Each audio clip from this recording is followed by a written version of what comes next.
스토리의 주도주. 오늘 6월 4일.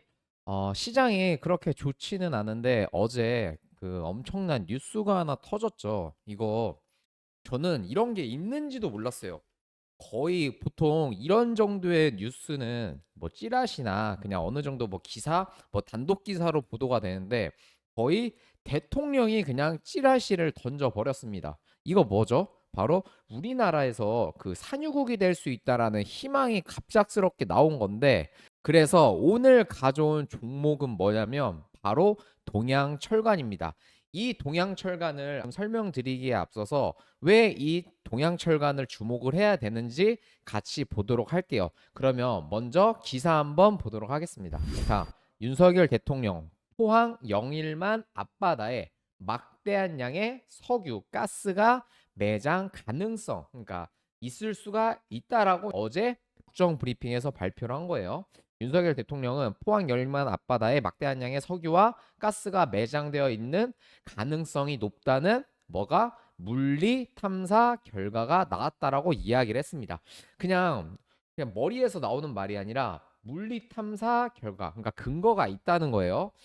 그래서 최대 140억 배럴에 달하는 석유와 가스가 매장되어 있을 거라고 얘기를 했고, 이거는 유수 연구 기관과 전문가들이 검증을 마쳤다라고 이야기를 했습니다. 우리나라는 과거에 산유국이었거든요. 과거에 그 동해가스전이 있었는데 거기보다 이번에 발견된 게 300배가 넘는 규모라고 하고, 이거는 우리나라 전체가 천연가스를 29년, 최대 29년, 그리고 석유는 최대 4년을 넘게 쓸 수 있는 양이라고 이야기를 했어요. 그래서 윤석열 대통령은 이제 탐사 시추 계획을 승인한다고 이야기를 했습니다.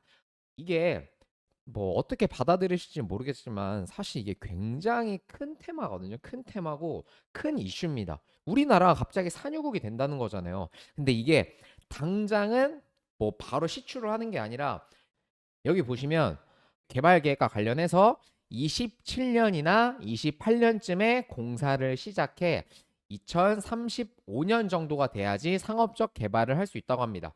지금이 24년이니까 상업적 개발까지는 10년이 아직 남았다는 거예요. 그러니까 장기 프로젝트가 되는 겁니다. 여기서 이 장기 프로젝트를 주목을 하셔야 돼요. 자, 그러면 종목을 한번 같이 보도록 할게요. 자, 오늘 그래서 뭐 석유 관련된 종목들이 많이 오르는데, 뭐 한국석유, 그리고 흥구석유. 저 같은 경우에는 제가 어제 이 뉴스를, 이게 원래 주말에 터진 건데 빨리 좀 받아들이지 못하고 어제 다른 일을 하느라 그 한국석유를 봤는데 이미 상한가가 간 겁니다. 그래서 저는 이 흥구석유를 매수를 어제 이쯤에서 매수를 진행을 했고, 얘는 더 올라갈 거라고 판단해서 더 샀습니다. 더 샀고 결국에 이제 결과적으로 오늘 장 초반에 팔고 현재 나머지 부분을 조금 들고 있는데, 제가 이 종목을 판 이유는 딱 이거예요. 원래 이런 테마, 정말 강한 테마가 나왔지만 어쨌든 시간이 걸리는 테마잖아요. 내년이 아니라 거의 뭐 내후년부터 이제 조금씩 시작을 해서 10년 뒤에 뭐 결과가 나온다고 하니까 그만큼 장기 프로젝트인 만큼 단기적으로 주가, 그 엄청난 주가 상승을 보이진 않을 거라고 판단을 했어요. 그래서 대장격으로 움직이는 종목 하나만 크게 오르고 나머지는 갭 상승을 한 다음에 장대 음봉으로 빠지면서, 그 어찌 보면은 설거지하는 흐름, 어찌 보면은 이거는 끝났다, 이건 단발성이다 하는 분위기를 낼 줄 알았습니다. 그런데 예상과는 다르게 아까 처음에 말씀드린 동양철강부터 해서, 동양철강은 뭐 점상한가를 갔고요. 그리고 화성밸브는 점상한가에 살짝 밑에 내려왔지만 다시 상한가, 그리고 한국석유도 상승, 흥구석유도 어때요? 이게 보통 갭으로 뜬 다음에 음봉이 나왔어야 되는데, 음봉이 나와야지 제가 생각하는 그림이었는데, 강하게 갈 거면 이런 식으로 또 강하게 올라주면 얘를 버텨주거든요. 그럼 얘는 또 다른 국면으로 보셔도 돼요. 그래서 석유주를 사면 되는 거 아닌가요? 왜 동양철강을 가져오셨나요? 라고 하실 텐데, 증시는 센세이션한 걸 좋아합니다. 그간 흥구석유뿐만 아니라 뭐 중앙에너비스, 한국석유, 뭐 한국석유로 볼게요. 한국석유를 보면 과거부터 뭐 우크라이나 러시아 전쟁, 뭐 이스라엘 팔레스타인 전쟁, 이런 전쟁 이슈, 중동 리스크가 나올 때마다, 그러니까 유가 관련된 리스크가 나올 때마다 주가가 계속적으로 이런 식으로 변동성을 보여왔었어요. 근데 이번에 강간 애들은 왜 올라요? 자, 동양철간 이제야 보겠습니다. 동양철간 강간 애들은 왜 이렇게 오를까요? 만약에 석유를 채굴을 하면 어떻게요? 그거를 옮겨야 되죠. 수송을 해야 되죠. 배관을 통해서 옮겨야 돼요. 안 그래요? 그리고 그간 유가 관련된 이슈가 나왔을 때 이 강간 애들은 사실 우리나라에서 뭐 옮기는 건 아니니까 한 번도 부각을 받은 적이 없었습니다. 근데 지금은 처음으로 우리나라에서 직접 옮길 수 있다는 게 나왔기 때문에 이 강간 애들의 주가가 정말 탄력적, 그러니까 대장주로 움직이는 거예요. 이 동양철간 이게 무슨 일을 하고 있냐면 얘는 이제 73년도에 설립을 해서 국내 주요 상수도 사업용 수도관 공급을 하고 있고 90년도에 들어서부터 가스 및 석유 수송용 강간 전용 충주 공장을 세워서 전국에 가스주 배관만 건설용 강간을 공급을 하고 있습니다. 그러니까 실질적으로 수혜를 받을 수 있는 회사라는 거고 그걸 떠나서 현재 대장격으로 가장 세게 움직이는 거예요. 그러면 저 스토리님 어떤 거 사야 돼요?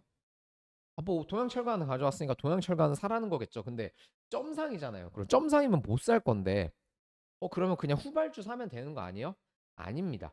이런 테마를 샀을 때는 무조건 대장만 사야 돼요. 왜냐? 이 동양철관이 만약에 점상이 풀리면 다른 애들은 더 빠르게 빠질 거고 올라도 이 대장이 더 강하게 오릅니다. 그러면 스토리님 지금 점상인데 이거 어떻게 사요? 기다리시면 기회는 줘요. 기다리면 그러니까 좀 늦게 사더라도 좀 위에서 사더라도 기다리면 그러니까 오늘도 지금 현재 시간이 9시 40분인데 기다리다 보면 얘가 점상이 풀릴 수도 있잖아요. 그래서 만약에 점상이 오늘 풀리면 얘는 어디 이 1,000원 아래에서도 매수를 할 수가 있을 거고 만약에 점상이 안 풀린다. 점상이 안 풀리고 다음 날 이제 내일이죠. 내일 더 크게 오르면 좀 기다리다 보면 1,100원 이쯤 라인에서도 충분히 매수할 수 있을 것 같거든요. 근데 이거는 지켜보면서 제가 말씀을 드려야 되는 거기 때문에 이거 저한테 그 제 하단에 있는 제 번호로 문자 답장 5번 주신 분들에게는 이 동양철간을 어떻게 접근을 해야 되고 언제 매수를 해야 되는지 제가 말씀을 드리도록 할 테니까 단지 잘 매수를 하고 잘 매도를 하는 게 가장 중요하잖아요. 근데 잘 매수를 하는 거를 대부분들이 못 하시고 잘 매도를 하는 것 또한 대부분 다 못 하세요. 이거를 저 스토리가 도와드리도록 할 테니까 하단에 있는 제 번호로 문자 답장 5번 주시면 됩니다. 아시겠죠? 그러면 저는 내일 또 인사드리도록 하겠습니다.